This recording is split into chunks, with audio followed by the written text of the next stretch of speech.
που έχουμε μια Οθωμανική αυτοκρατορία, που έχουμε φυλές από όλο τον κόσμο εδώ πέρα μαζεμένες?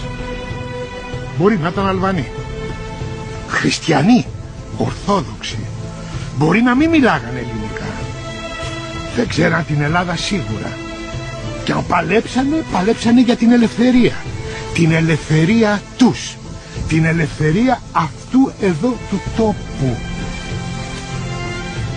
Δώσαν ένα παράδειγμα σε όλους τους κατοίκους τούτης της χώρας, ότι η ελευθερία θέλει αχαμνά για να την έχεις, θέλει δύναμη και αποφασιστικότητα. Βέβαια, κυρίες και κύριοι, οι άνθρωποι αυτοί μπορεί να ήταν γενναίοι πολεμιστές, αλλά ήταν και άνθρωποι. Και εκεί, γύρω στο 1800, όταν ο Αλή Πασάς μετά από 2 αποτυχημένες πολιορκίες δεν είχε καταφέρει να πάρει το Σούλι, άλλαξε τροπάρι, το Μπαξίσι.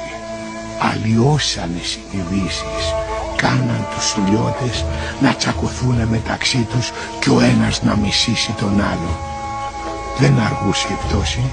1800 με 1803, 3 χρονάκια πολιορκίας.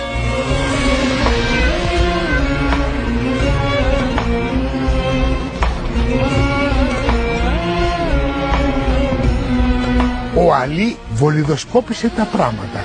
Άλλωστε ήταν τόσο ρευστά, ακόμα και οι κατάσκοποι του μπαίνανε και βγαίνανε στο Σούλι. Αρβανίτες σημαίν, Αρβανίτες κυβέ. Ίδια ντυμένοι ήταν. Το κατάλαβε ότι οι 2 μεγάλες φάρες οι Σουλιώτικες, οι Τζαβελέοι και οι Μποτσαρέοι, ήταν σε έχθρητα μεγάλη. Και φωνάζει τον Γιώργο Μπότσαρη κάτω στα Γιάννενα. Τον υποδέχεται σαν πρίγκιπα. 170 πουλιά γεμάτα με χρυσάφι του δίνει. Και του δίνει το αρματολίκι στο βουργαρέλι της Άτας.